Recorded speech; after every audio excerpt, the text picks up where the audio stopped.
This is a story given in the book Power of Subconscious Mind. How a famous scientist and physicist escaped from a Russian concentration camp. Dr. Lothar von Blenschmidt, a member of Rocket Society and an outstanding research electronic engineer, gives the following condensed summary of how he used his subconscious mind to free himself from death at the hands of brutal guards in a Russian prison camp coal mine. He states as follows: I was a prisoner of war in a coal mine in Russia, and I saw men dying all around me in that prison compound. We were watched over by brutal guards, arrogant officers, and sharp, fast thinking commissars. After a short medical checkup, a quota of coal was assigned to each person. My quota was 300 pounds per day. In case any man did not fill his quota, his small food ration was cut down, and in a short time he was resting in the cemetery. I started concentrating on my escape. I knew that my subconscious mind would somehow find a way.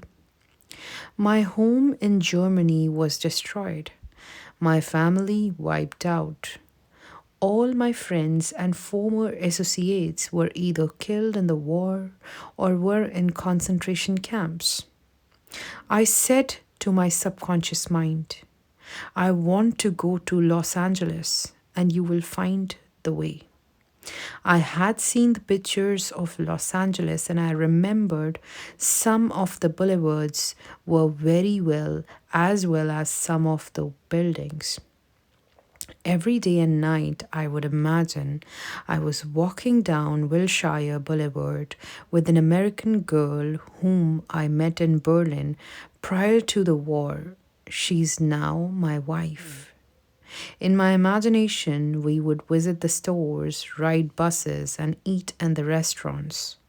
Every night, I made it a special point to drive my imaginary American automobile up and down the boulevards of Los Angeles. These pictures in my mind were as real and as natural to me as one of the trees outside the prison camp. Every morning, the chief guard would count the prisoners as they were lined up.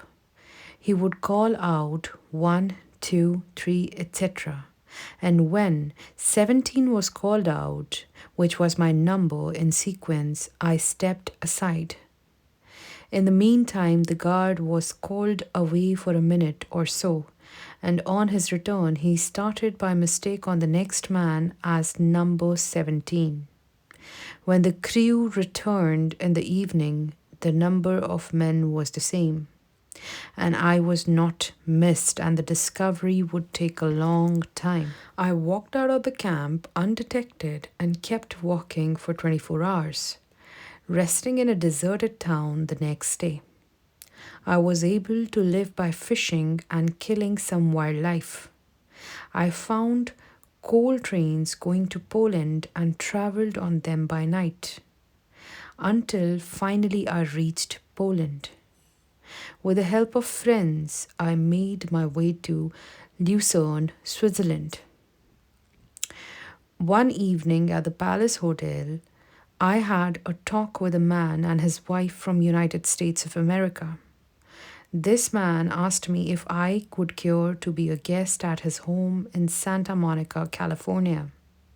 I accepted, and when I arrived in Los Angeles, I found that their chauffeur drove me along Wilshire Boulevard and many other boulevards which I had imagined so vividly in the long months of Russian coal mines. I recognized the buildings which I had seen in my mind so often. It actually seemed as if I had been in Los Angeles before. I had reached my goal. I will never cease to marvel at the wonders of the subconscious mind. Truly, it has ways we know not of. So, this was another successful story of how a person used his power of subconscious mind rightly. That's all for today. I hope you all have a good day, and I'll see you in the next episode. Till then, take care and bye.